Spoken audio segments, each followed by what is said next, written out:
bang a left past the 4-dimensional biometric transfer portal. Here, I'll open it for you.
Welcome to the Dreams of Conscious podcast. If you'd be so kind, would you mind introducing yourself?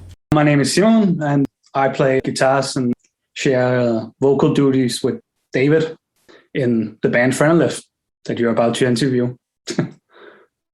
And how would you describe the music of Phrenelith? I would say death metal, obviously, but we try to incorporate a lot of dark elements, I guess. There's a certain take elements both from like doom death and I guess some black metal as well.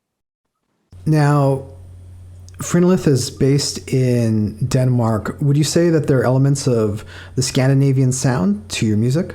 That's hard to say. I don't think we sound particularly Swedish, and I don't really think that Denmark has had much tradition with like death metal. Obviously, there's been death metal since the 90s, but a particular Danish death metal sound, it's not like, I don't think that really exists. But if you count like Finland into the Scandinavian countries, then I guess our early sound was like very inspired the Finnish bands. Because of the more doomy and slow elements that you include in your music? Yeah, I would say that. Okay. For people who aren't familiar with your band, would you mind giving a brief history of what brought you guys together and what your intentions were? We started out all the way back in 2013, where it's just me, David from Undergang, and drummer at the time called Tuna. And I think the initial idea was just like to hang out. We were like all friends and we all loved death metal. So we just wanted to like play some death metal. Me and David had played together, and before that in a short-lived band called Mold that I did with one of the guys from Taphos as well. But that band broke up, but we still had like the desire to play death metal. So we met up and jammed, I guess, started rehearsing a little bit, and slowly some songs formed. We recorded a demo, 2-song demo. And then shortly after that, we teamed up with a bassist, Jakob. And then we recorded a second demo and then started making songs for our first full length. Yeah, that one was released, and our debut film was released in 2017. And then we did a bunch of like smaller releases, like tapes and splits and EPs and stuff like that. And yeah, played all over the world. And here we are now, I guess. Now, when you guys formed, did you already have an idea of what kind of music you wanted to make? I think the two main bands starting out, there was probably more, but we were definitely, I would say there's definitely like a strong like incantation vibe to the early stuff. And also Immolation was like a band we really liked, together with Morbid Angel, which are all American bands. But yeah, I also think one of the main bands was like this slightly lesser known band from Finland called Mythos, who released like a demo tape that was death metal before they like changed the style to black metal and made like a full length. But we all had like a love of that demo tape, I guess, and wanted to create something very similar to that, but also incorporate some of the like American Florida influences into it. Now, were you guys specifically trying to emulate an older style of death metal? I would definitely say, yeah. That's probably no denying that we were like going for, I hate the term old school, but we were definitely going for like early 90s death metal, as opposed to like, I guess, yeah, what came later. Is there a specific reason why that era attracted you? Yeah, I would say both the music, the production of the music, the more gritty sound of like the production on the records. And I would also say that like the aesthetics also attracted us a lot, like the aesthetics of the late 80s and early 90s, stuff like that.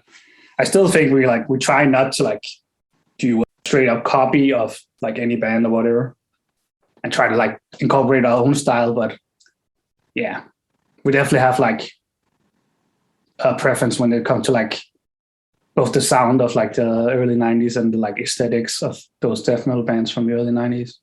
Heading into your first full length, did you guys have any specific goals in mind as far as what you wanted to accomplish with that first album? I would like to say that I was like that we put super like a lot of thought into like a debut release, but I actually think it was just like it came so natural to us, like, and we had such a like a great time like rehearsing the songs, writing the songs, and like recording it. There's like a lot of fun memories connected to that era, and also. Yeah, and also I guess the band were at that point.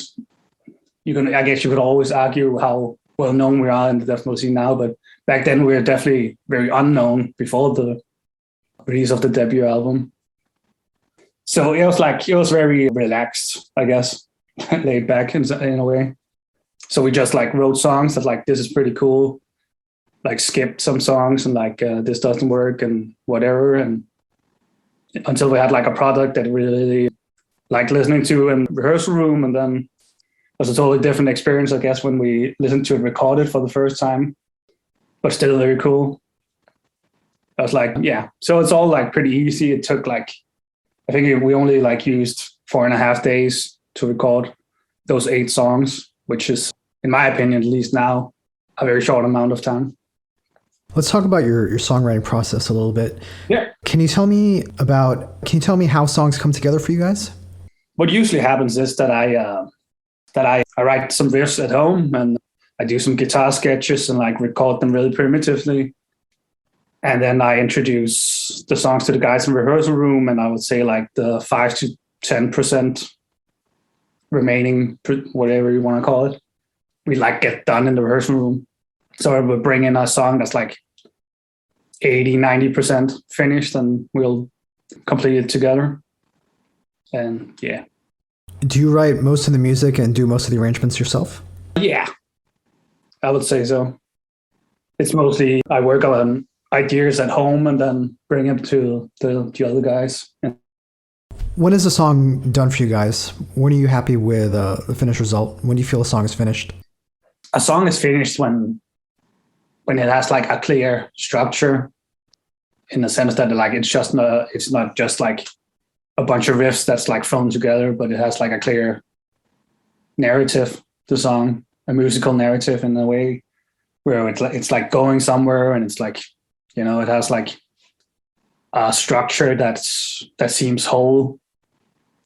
But that being said, I would still say that like, yeah, when we start rehearsing a song till we record it, sometimes like a half a year goes by and the song changes a lot, and we would like add changes like last minute even. So in that perspective, I would say the song is like never really finished until it's recorded. And even after that, we sometimes change, even after we record the song, sometimes we change it a little bit even, actually. So yeah, to sum up, I would say like a song is probably never 100% finished. Are live versions of songs sometimes different from the recorded versions? Sometimes it makes more sense in like in a live situation. If we have if we've done something in the studio that's hard to replicate live, we sometimes have to like be a little creative with how we play live. And even just if we think it sounds better, some changes, then we'll do it and not really think about it. I'd like to speak a little bit more about what you said about narrative, about having a narrative in the song. Yeah. In the song structure. One of the things I like most about Phrenelith is the variety, the way songs build and change tempos, and you know, it's not one level, it's not one pace. There's a flow to it. Do you know what I mean? Yeah, totally. Is that something that's very important to you? It's very important to me that it seems when we incorporate like tempo changes and like some like more, I'm not sure what the word for it is, but when we do like some changes that's like very noticeable, that it doesn't seem fragmented or like abrupt from the song, if you know what I mean. Like it doesn't sound like you just took like 3 songs and like smashed them together, but more that it sounds like it's intentional, the way you like use the tempo change. So it's not like totally, just a riff salad of like different pieces smashed together.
So let's talk about this new album. It came out on December 10th of 2021. It's called Chimaera. Yeah. Tell me about this album. Tell me about when you guys started working on it and what your intentions were with this second album. Songwriting for Chimaera actually started like right as we had finished like the writing the material for a debut album, Desolate Landscape. Even before recording a debut album, I would say we were working and rehearsing some of the material that ended up on Chimaera. So some of the riffs, I would actually say some of the songs goes back to like something like 2016, and some of the riffs maybe are even older, I suppose.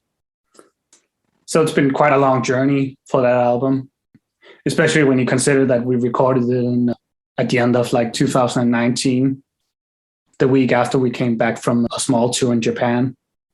So yeah, I would say, yeah, I'm not sure if I notice if there's like because some of the material is quite old and some of it was written like right before we entered the studio even. So I'm not sure if there's like a noticeable difference between the older and newer material. In my opinion, it flows pretty well, but that's just me maybe. I should mention some of the songs were released on an EP.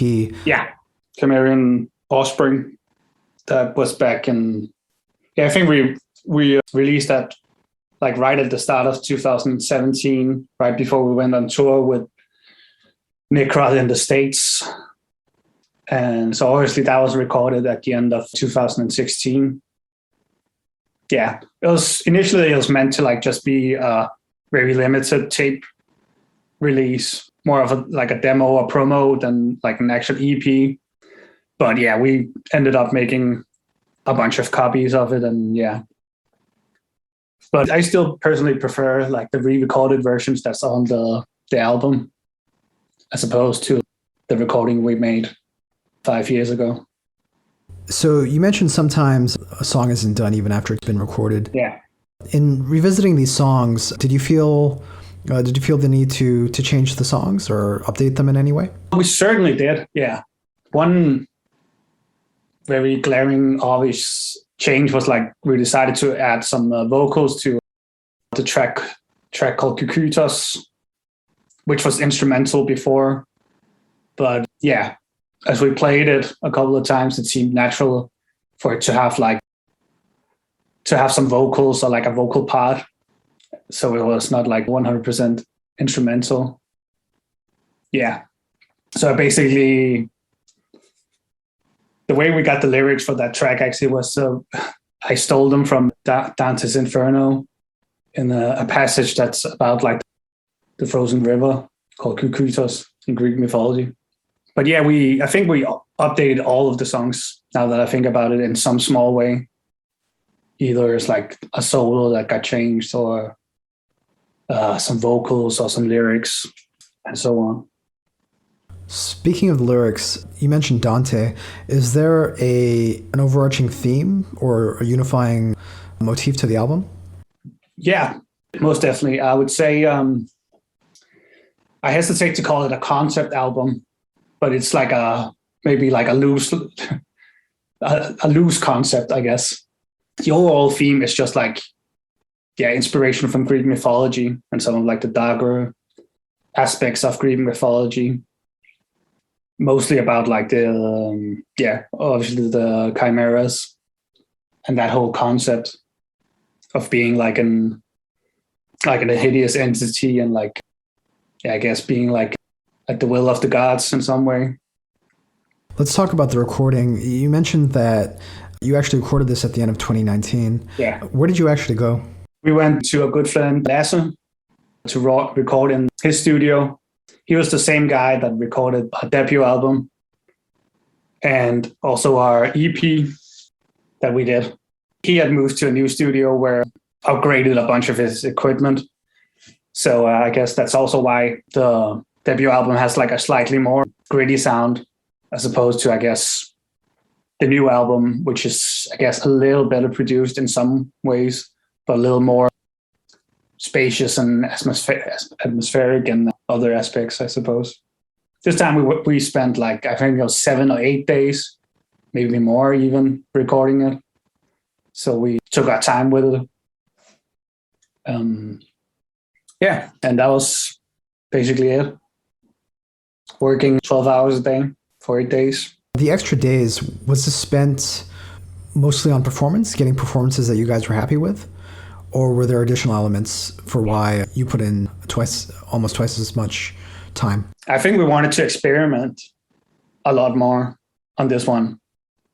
I think that had been the plan all along, to like, we wanted to spend more time like incorporating like more atmospheric elements into it, like different kinds of like, what I call it, like, yeah, noises that set the moods and like ambience and like acoustic guitars and like clean guitars and stuff like that.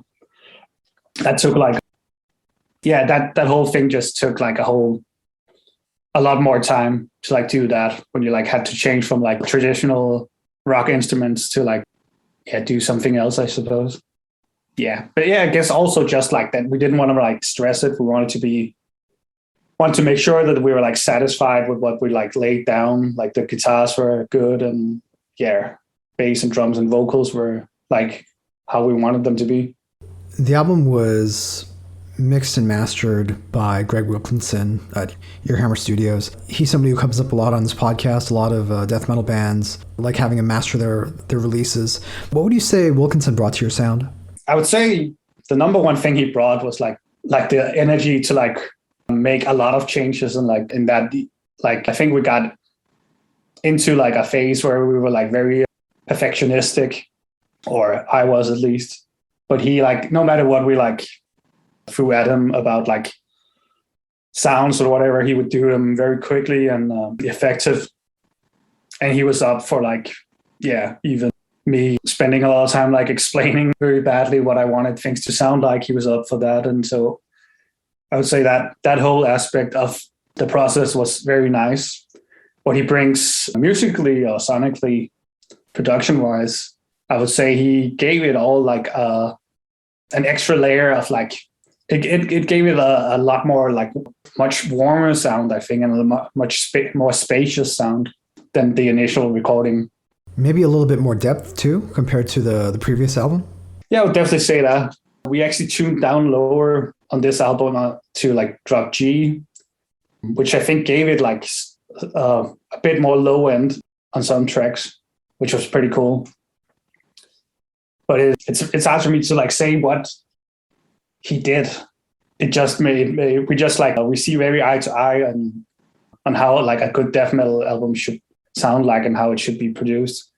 And I think we're like our point of reference, we're like the same. When I said like we wanted to sound like the production on this album, he was like, oh, can totally do that. And he I'm not sure I can explain it. He got what we wanted to do very quickly. And when I would say something, it would be like there would be an understanding of what I meant and what the rest of the guys meant when they had changes to the production.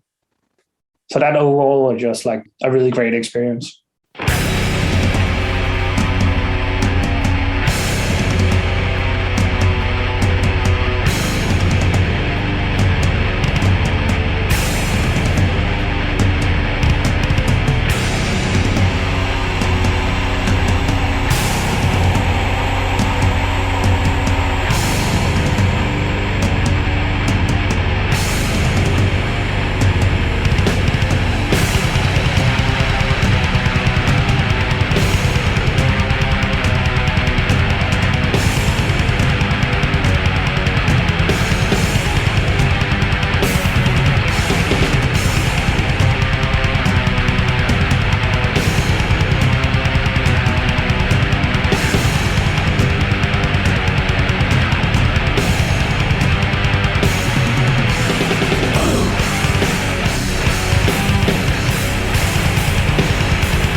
So the album artwork was done by Timo Ketola, who passed away before the album was released. Yeah. Do you want to say anything about his painting? and the process of coming up with the album artwork? The process was quite a long one. That's also, we contacted him like way before we had all the material for the album. But we figured we might as well like get him started. So I think the cover artwork was also something that was like 1.5 years, maybe 2 years in the making. And it got finished in like early 2020. So that had also come like, that was a long time coming as well. During that whole process, me and Timo would basically write together every day and share thoughts and like on the artwork and like just discuss music and like, I guess the total vibe of what we wanted to convey in the artwork. And like, yeah, he made so many sketches as well in charcoal, which was really cool. I have them, have all the pictures saved. Really, it's really interesting to like look at it, his whole process. I would say like when we got the finished product, we were like definitely all of us were extremely satisfied with it. All of us thought that was like, this is one of his better ones in like in recent time, in our own humble opinion, or what do you want to say? So that was like very great. And the whole process, like seeing it from like a very primitive sketch to like seeing this large full color painting was like really amazing and a very interesting experience. So I'm really looking forward to us getting the vinyl version of the album out when the pressing press allows that. It's going to come with like a huge poster of the front cover artwork, which will surely be very amazing. Since you guys actually did the recording at the end of 2019, was the delay largely due to the pandemic?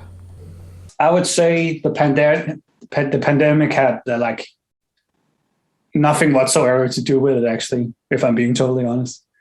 It was more, it's kind of like, it's tedious to talk about, but the first mix we received, before Greg, we had another one during a mix, and we weren't really satisfied with that mix.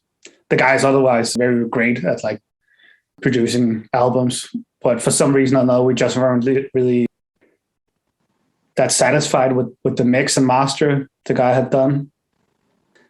So, and I guess, yeah, things just slowed down somehow. Maybe actually because of the pandemic, I'll take that back.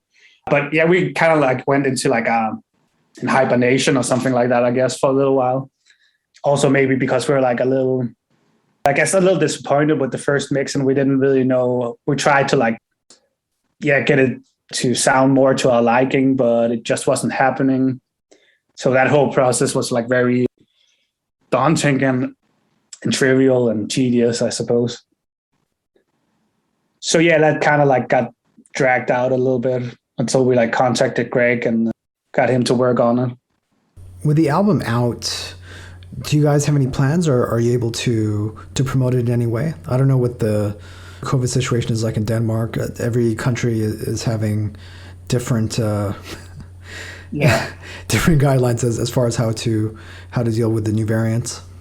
Yeah, I would say Denmark is like medium strict, I suppose, compared to a lot of other countries. I guess Denmark has had the fortune of like being able to be a little more open for various reasons. So in 2021 we played 2 shows in the summer, which were very great, getting back to like playing live.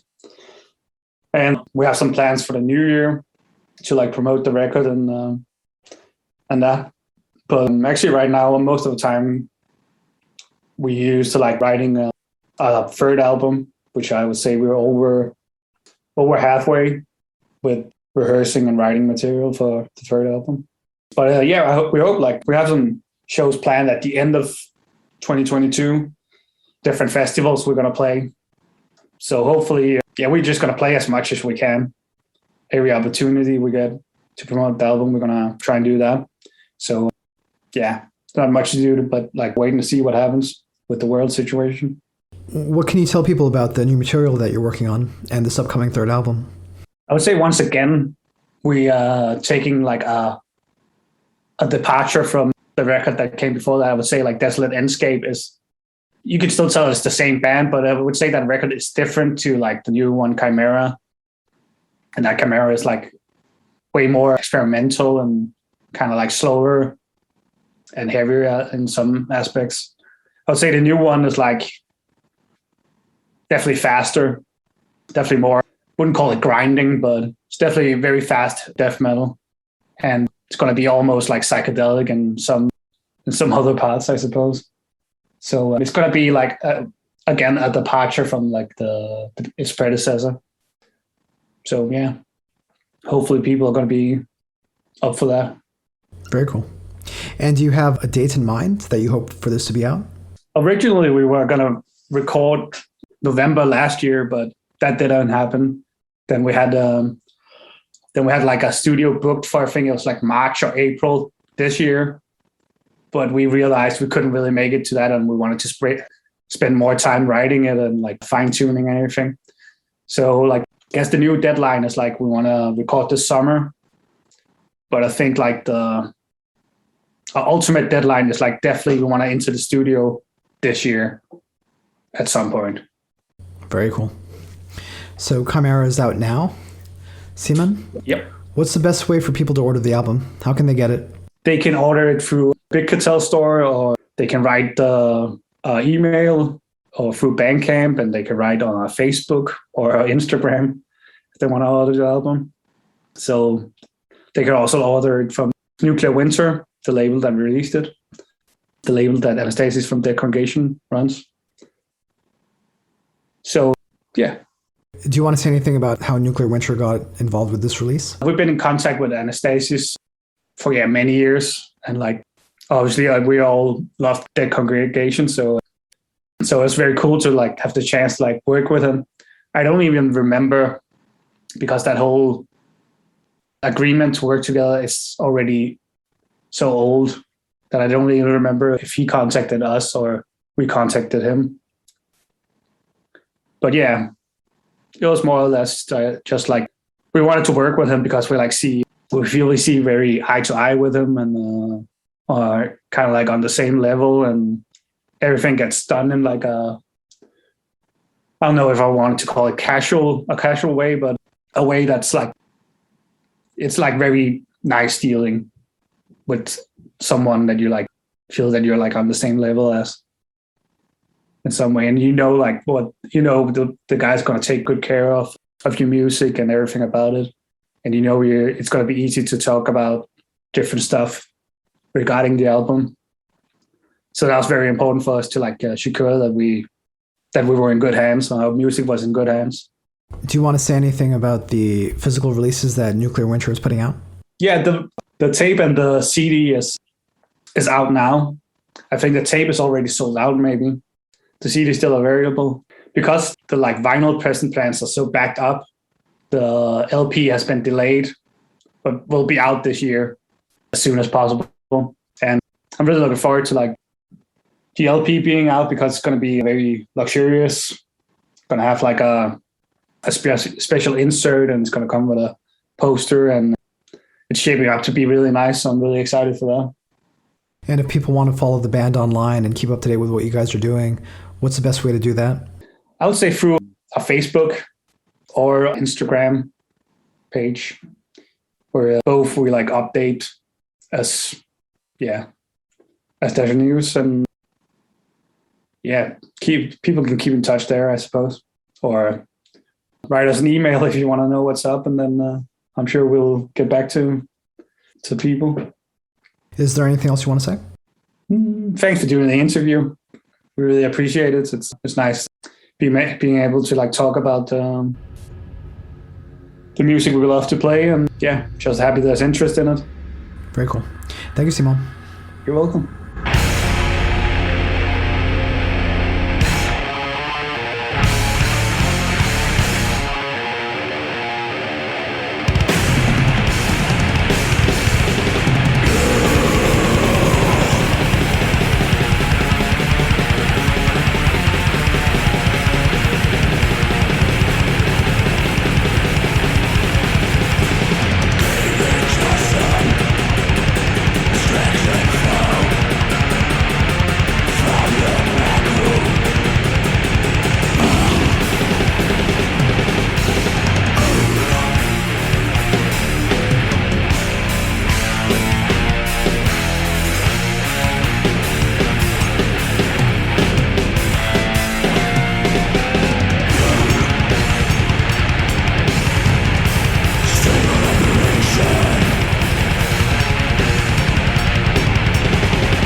You should really get one of these on your show.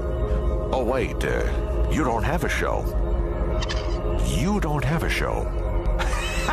You don't have a show. You don't have a show. You don't have a show.